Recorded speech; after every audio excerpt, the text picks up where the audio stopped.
So today we're going to do the handover video on this Rapido V62 panel van.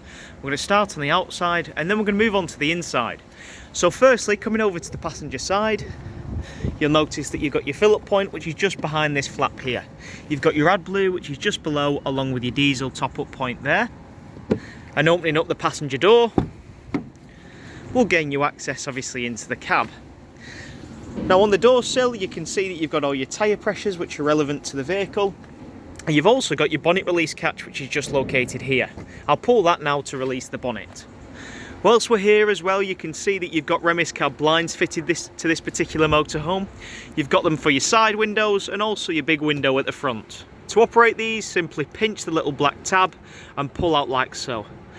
If you pull from the bottom and lead the blind from the bottom, they should then connect to marry up with the magnetic strip on the side, allowing you to black out the entire cab. It's the same story for the front windscreen. Just slide that out. Do the same thing for the other side and they will connect in the middle via the magnetic strip. When you're taking these back in, pull away from the magnetic strip and again lead from the bottom like so. These can be a little bit finicky, so just be quite delicate with them, and that will then allow you to connect it into position. Next up, moving underneath the bonnet, you can see that your negative terminal for jump starting the motorhome is located directly in front of you, as indicated by the sticker above. So negative connects onto there, and your positive just connects onto this tab here. If I flick this plastic cap down, there's a little plus sign on there that indicates that this is the positive. So flick that up, and that is your positive onto there. So positive and then negative. You've then got your engine oil here along with your dipstick below that. And then you can see up at the top you've got your brake disc fluid, your engine coolant, your power steering fluid, and then finally right in the corner, as you can see, you've got your washer fluid for the front windscreen. Moving around to the side of the motorhome, you can see that this vehicle is fitted with a Thule Omnistor awning, which is a teardrop style awning. I will send you a separate video showing you how the awning operates. Obviously it's a little bit difficult to show you just with the one hand I've got today, so I will send you a separate video showing you how that can operate. Two main things to know is if it is a windy day, don't use the awning. As you can imagine, if you get a little bit of gust of wind underneath it, it will pull and tear the awning away from the vehicle. And also, although it can be used in rain, I'd highly recommend to take it back in and not to use it, because at some point you are going to have to pull that awning out so the canvas can dry. So just bear that in mind. So moving on, you can see you've got your big sliding door here. We'll jump onto the inside once we've done the outside, but you'll notice there's a sticker here that says LPG. As you open up the big sliding door, you've got your LPG gas locker, which is just located behind there. I'll show you that again when we move on to the inside. Now just below this, you've actually got an external barbecue point. As you can see, you've got this little nozzle. Now you'll need a bullfinch connector, which just connects into there. It's just like a little barbecue nozzle, slots into there. That can then be attached to some piping, and then that pipe can then feed onto your barbecue rather. Underneath there, this grey little valve here that turns, and that will release the gas and allow it to flow through. Of course, you will need your gas on for that to operate. Next up, you've then got your fridge vents, which are just here. Now, with your fridge vents, I'd recommend keeping this area under shade if you can. If it's a really hot day, perhaps take the awning out or turn the vehicle away from the sun, because you don't really want the sun beating down on this side of the van. It'll just mean that your fridge vents aren't going to get as much cool air through to cool the fridge. So just bear that in mind. On the back end, you've then got a fill-up point for your fresh water tank. Now, filling up your fresh water tank, I'd recommend using a food grade hose pipe. The reason for that is you don't get any bacteria built up in the pipe, and it means when you're putting the water in the tank, you're not getting any bacteria or crud in that fresh water tank. Now, I personally wouldn't recommend drinking directly out the fresh water tank. You're absolutely fine for washing up and obviously boiling the water. But if you're drinking, just take bottled water with you. But like I said, when you're filling it up, just make sure you use a food grade hose pipe. Moving towards the back of the motorhome, you'll notice that you've got a Thule bike rack on the back here. I can show you how this works on the day, but it's dead easy. Basically, you pull this down, and then these rails are where, of course, the wheels of the bike go. And then using these little zip ties, they zip lock around the bike wheel. and then you've got these arms for the bike frame to be connected so you can travel safely. Underneath you've got a really good tow bar fitted to this motorhome, and then right up at the top, well, you can see on the left hand side there's actually a camera in there which links through to your reversing camera on the multimedia system at the front. Moving around to the other side of the motorhome, we come to your first drain down point in the vehicle, and as you can see you've got this grey handle which is just situated here. This is linked to the wastewater tank, and there's three main drain down points in the vehicle. You've got your wastewater drain down point, which is here, which is external. Just bear in mind that could freeze, so if you're using it in really cool conditions, leave this open and put a bucket underneath. You've then got your freshwater tank and also your boiler, which is located on the inside, and they each have a drain down point as well. Now for your wastewater, to drain it, pull it towards you as it is like now, and that will drain down all of the water. To seal it, push it back, and that will seal the wastewater tank. Now I'll leave that open, but when you're on site there'll be a big grid that you can drive over. This goes for all your drain down points, by the way. Line yourself up with that grid, open up all your fresh drain down points, your waste drain down points, and also your boiler drain down points, and allow all the water to escape and drain down. When you're travelling home and the majority of water has been drained out, leave all your tanks open, because as you are travelling, that vibration of the road will just ensure that all the residual water makes its way out. So moving on, you've then got your truma vent here. This is in essence the vehicle's chimney. It can get quite hot, that, so just give that a wide berth. And then next to that, you'll notice that you've got your hookup point for your 230 volt electric. So when you're on your campsite, connect your hookup point into here. That will, one, charge your leisure battery, but two, it will gain you access to using 230 volt electric in the vehicle. So it'll allow you to use your 230 volt plug points. Okie dokie, so moving on to the other side, I've just opened up the sliding door because we're about to move on to the inside. And as I mentioned, you've got your LPG gas locker just as you walk into the vehicle. With the locker open, you can see you can put 2 gas bottles in here, and you've got your gas regulator which has been fitted here. Stick your 2 gas bottles in, and using a pigtail they can then connect up to this point here. Once one's empty, just unscrew that and stick it onto the other bottle, and as I say, that will allow all the gas to flow through the system. Now please ensure that when you're travelling the gas is left off, because obviously if you are involved in a collision or anything like that, it's highly flammable, so you are in danger of obviously something exploding or anything like that. So just bear in mind when you're travelling, your gas is turned off, but then when you're stationary on site and you're using the van, you can turn that on. And you just turn it on just on the bottle itself. In the doorway as well, you can see that you've got a really big fly screen which spans the entire length of the door opening, which is fantastic for some of them summer nights. And then move on to the inside.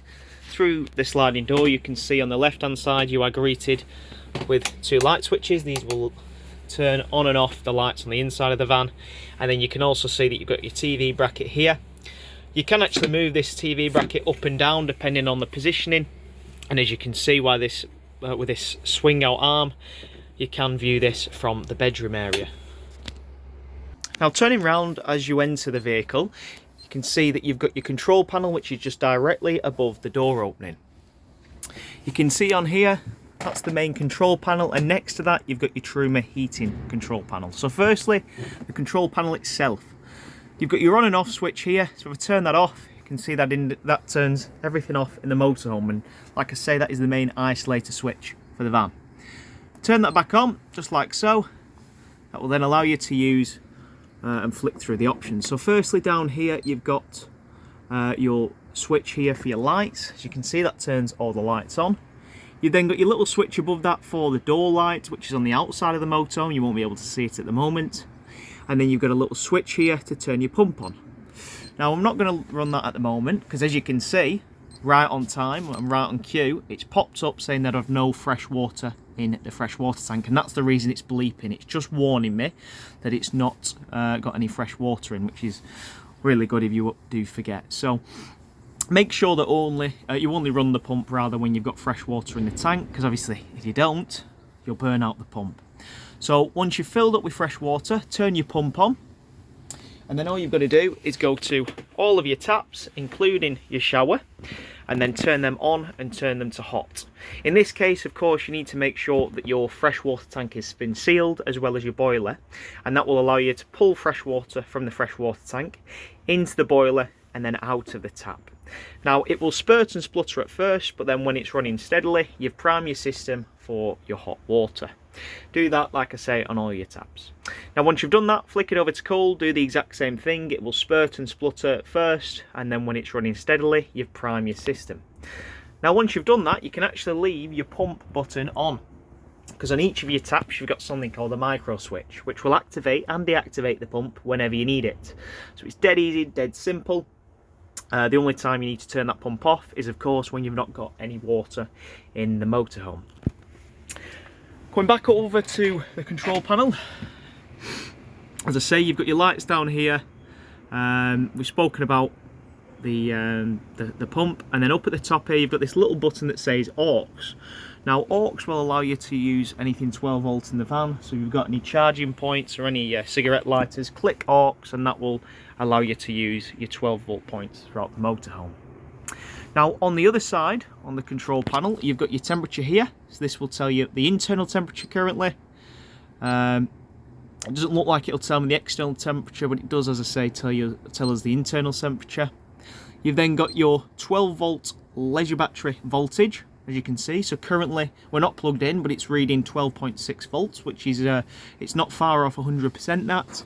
And that will obviously indicate what you need. And then next up, if you select that button again, you can see it's just changed to the vehicle battery voltage, and again that's pretty much at 100% as well, reading 13.1 volts. All you're going to do to flick through the options is to just to click this again. If you want it in a percentage reading, it will then, if you tap that again, it will read that the leisure battery has got 91% charge in it, and 100%, like I mentioned, for your vehicle battery. Dead simple, dead easy. Click that again just to run through all the options, and it will tell you what level you want to see. Next up, you've then got your water level on this button here. So click that, and as I mentioned, that will show that we are at 0%. So of course it's not going to read anything at the moment, but when you've filled up your water, that will then give you a percentage of how that tank is doing, how full it is. And then if you click it again, say R1, and that'll indicate how much water is in the wastewater tank. And again, that is indicating that you've got 0, you've got nothing in the tank. Obviously, as I say, it's been drained down. But again, once that's getting full, that will give you a percentage reading on that panel there. So moving on now to your Truma control panel. Besides the Truma control panel, you've got a little like a little sensor here. That's actually the temperature sensor, so ignore that. You don't need to know much about that or do anything with it, so leave that as it is. To operate the control panel, obviously firstly turn it on by turning or pressing this dial in. Once it comes on, you can see that everything below the line is what you want to select, and as you can see, the first option is blinking. It does that because in essence that's us hovering over it. Next, if I turn it, it will blink over the water temperature, then the fuel, and then the fan. But firstly, if I turn this dial back to the vehicle temperature and click that, you can then turn the dial all the way up to the desired temperature. This will go all the way up to 30 degrees, and this is for the vehicle's temperature and vehicle heating. Click that in to select. I won't do that at this point. Next up, you've then got your water heating. So you can either have that on Eco, Hot, or Boost. Eco is approximately 40 degrees, Hot is approximately 60 degrees, and Boost will concentrate on, rather than heating the vehicle, heating the water. Especially, obviously, if it's a rather cool day, it's pretty useful, that. Next up, your fuel. Click that in. You can run this off EL2, EL1, Mix 1, or gas. You've also got the option of Mix 2. Sorry, I just switched around that too quickly. Now, EL2 is 2 kilowatt electric, and when you're hooked up to on site, this is, majority of the time you're going to be running it off EL2. EL1 is 1 kilowatt electric, so you can run it off 1 kilowatt. You'll often only need to run it off 1 kilowatt electric if you've not been provided with enough power. If that is the case, I'd recommend just sticking it straight onto the gas, because as you can imagine, a vehicle of this size, it is going to struggle getting it up to temperature just with 1 kilowatt electric. So just going back to the fuel. Next up, mix 2 is a mixture of gas and 2 kilowatt electric. Mix 1 is a mixture of gas and 1 kilowatt electric. And then finally, you've just purely got gas. Now, if you do find that the vehicle is struggling, especially if it's quite a cool day, if you stick it on gas, that is the quickest way to heat the vehicle up. And obviously, when you're wild camping, you'll always have it on your gas. So just bear that in mind. It's really important that you select the right fuel when you do that. Coming back up as well, you've then got a fan button. Now at the moment it's giving me the option of vent, which will recirculate the air in the motorhome because I've not got anything selected. As soon as I select my vehicle heating, that will give you the option of eco, high or boost. Eco will obviously turn the fan on. High is a more intensified version of that. And boost, like I mentioned for the water, just works vice versa. So instead of working and heating on the water, it will heat the vehicle itself. Next up, you can then, if you wanted, at the bottom set a timer for when you want the heating to kick in and when you want it to obviously turn off. You've got the time that you can again change on here should you want to. And then finally, you've got your settings panel. Now, the main thing that you need to know in the settings panel is the reset. So if I turn the dial all the way to the reset, you can reset the panel through this. Now, you'll need to reset the panel typically if you get an error code on the panel. Now, the reason you get an error code is if, for example, or the most common reason you get an error code is if you've selected a fuel that you haven't got. So, for example, because I'm not plugged into electric at the moment and I've no gas in the vehicle, if I was to run that heating off gas or electric, I will get an error code on that panel because in essence, it's trying to power the boiler with something that it's not got. So in that case, I'll get an error code, I'll need to go into the settings panel, I'll need to reset it, and then it will take about 20 seconds to fully reset, and it'll say initialize and then the screen will come back on. But you do need to wait a full 20 minutes, so just bear that in mind.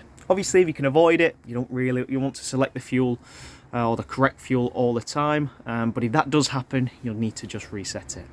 And I can't stress this enough, once you have finished using the control panel or the heating, all you need to do is hold this button and eventually it will say off. And make sure you turn that off before you take the fuel away from the van, or else it will just fault next time you come to use it. So if you're finished on your campsite and you've got that running off electric, instead of removing the electric hookup cable from the outside, turn this off first, because then you can take the electric away. Because like I mentioned, if you don't do that, it will just fault. So next time you come to use the van, you'll have an error code on that panel and you'll just need to reset it. It's just a bit of a pain, so just bear that in mind. One final thing before we move on from the heating, I'd recommend the first thing you do on site is obviously close all your drain down points so everything's sealed, fill up with your fresh water, and then get it all primed through the van, and then turn your water heating on. That will then give the heater or the boiler an opportunity to heat that water up, because it's going to take about 30 to 40 minutes, depending on what fuel you've got. So if you do that, if that's the first thing you do on site, by the time you've got everything sorted in the van, you'll have nice and warm water. Now, turning around and into the front lounge, obviously you've got your two captain's chairs. They will swivel, and then you've got your two seats at the back. Obviously underneath here are the seat belts. We've just took them away for the time being just to make it look a bit nicer. You'll notice as you step up into the cab, or into the lounge area rather, you've got two hatches here. So the first hatch contains a couple of electrical units. So you've got your main 10 amp fuse here. To be honest, there's not a great deal that you need to know underneath here, but I just wanted to point out these. These are what's called isolation valves. They will allow you to isolate certain areas of the vehicle.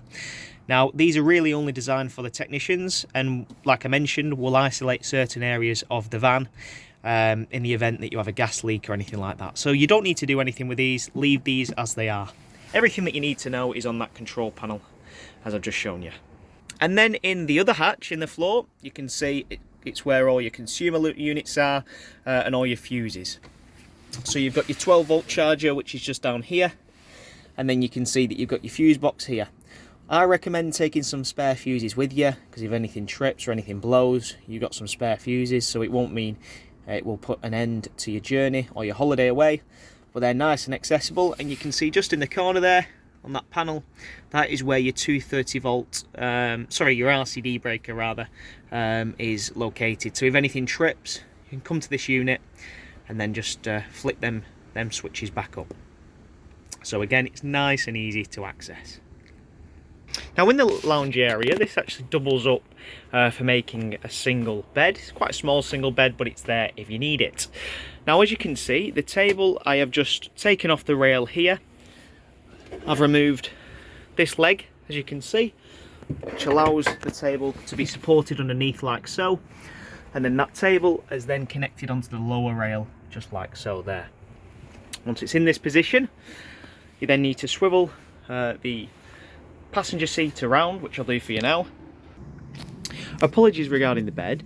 So it's not the front section of the seat that actually swivels, my mistake. How it works is you'll drop the table like so. Using this backrest, that then slots into there. But to be honest, you may want a different cushion to connect in here, just due to the grooves on the back here. But that will slot into there. And then you can see it just on the bed. I've just pulled it out of the garage. You've got this infill cushion here, along with some slats that you can make up.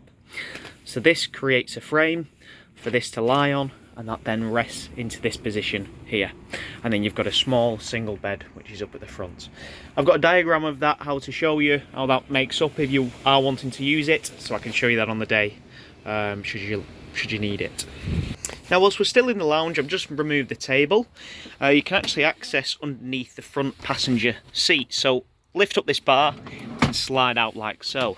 You can then lift the front cushion up, and it can gain you access into the back should you want to.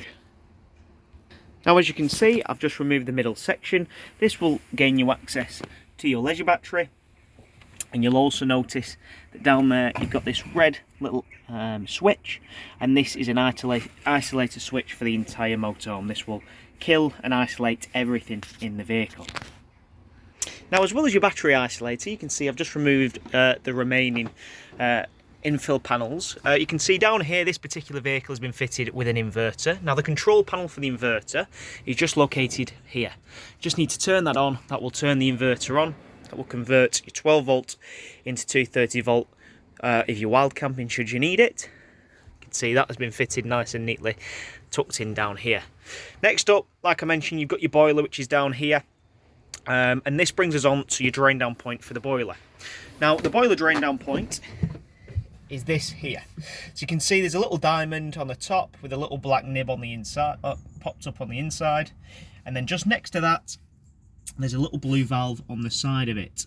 Again, a little bit difficult to see on the video, but at the moment it is open. You know that because the blue valve, or the blue tab rather, is pushed out, and that diamond is facing towards the back.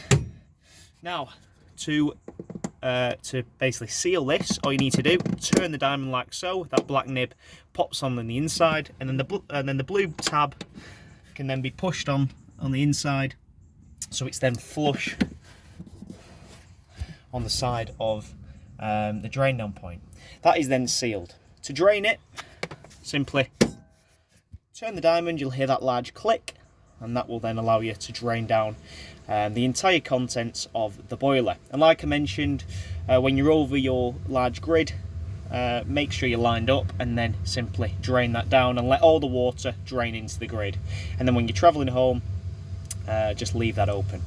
Now, the reason it's this system, this is actually called a frost protection valve, and it actually reacts to temperature, hence why it's in this this odd shape, basically, because there's actually fluid in here which reacts to the temperature or the external temperature. So, for example, if you forget to drain down the boiler, this will react to temperature and will automatically drain it down for you if you do forget. Now, that's not to say you shouldn't, drain it down. Still get into the habit of draining down, but it's designed as a fail-safe. If you do forget, it will react to temperature and it will drain down the boiler itself, and it will trip just like it's done now, and you can see it's open.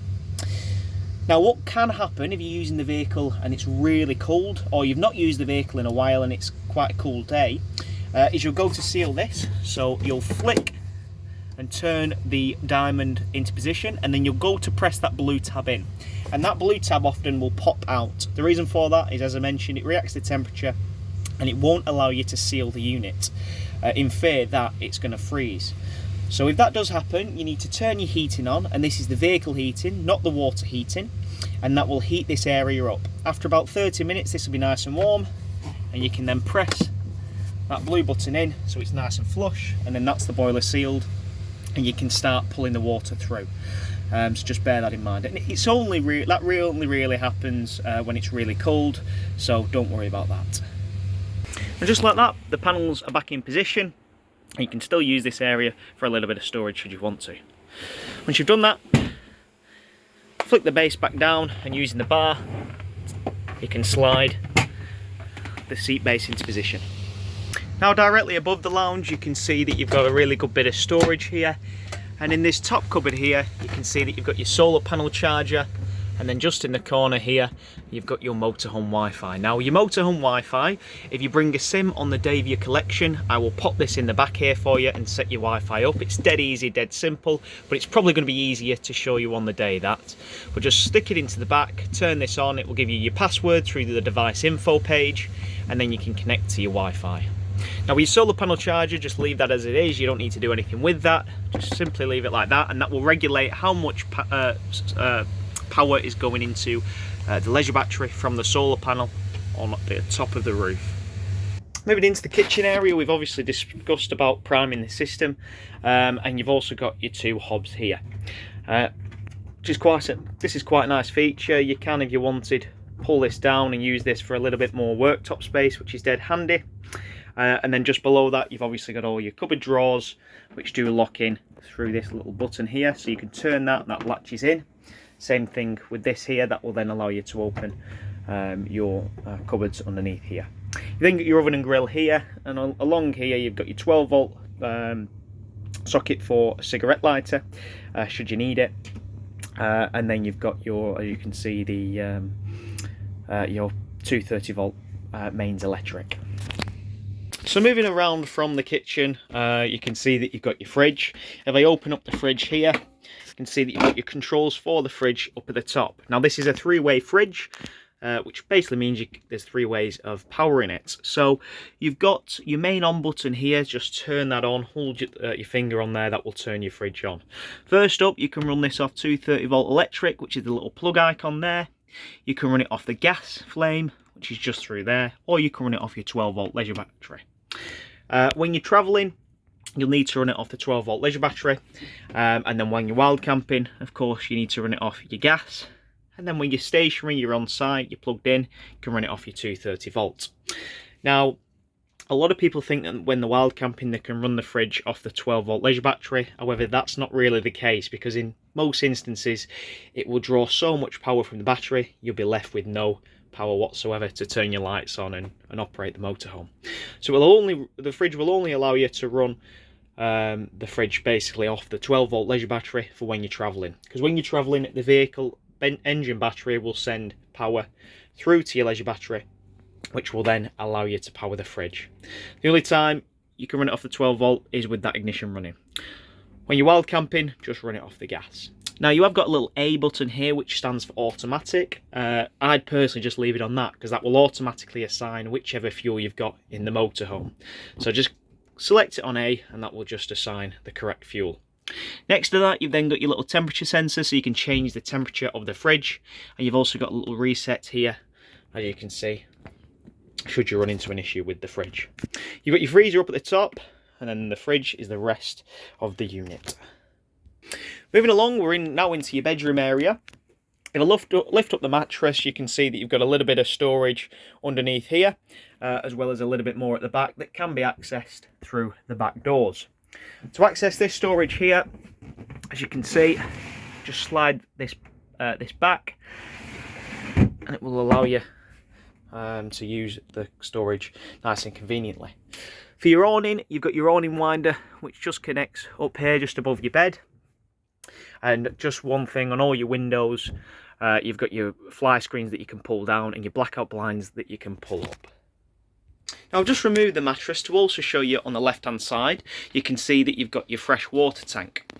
It's a really good sized tank this, and these blue valves here you can actually unscrew, remove and clean out the inside of the tank should you need it. Now to drain down the tank, this is the main thing that you need to know, because cleaning the tank you don't really need to do that often.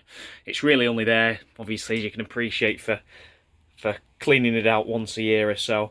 But because it's just fresh water, there's not a real great need to clean that out frequently.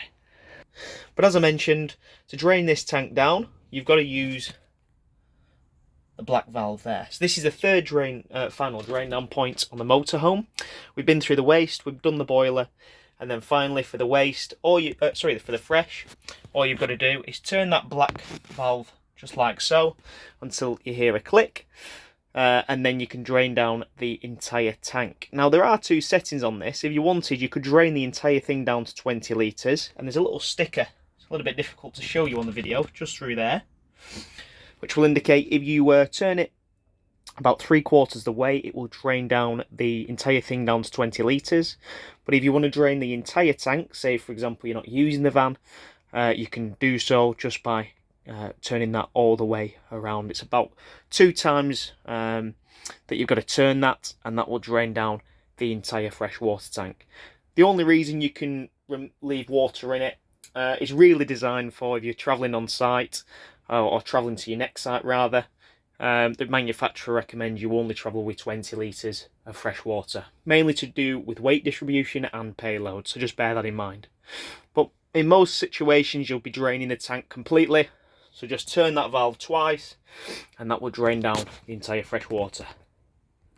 Now moving on past the bed, and I'm actually going to go underneath there just before we end the video to show you where the cassette toilet is and a couple of other things.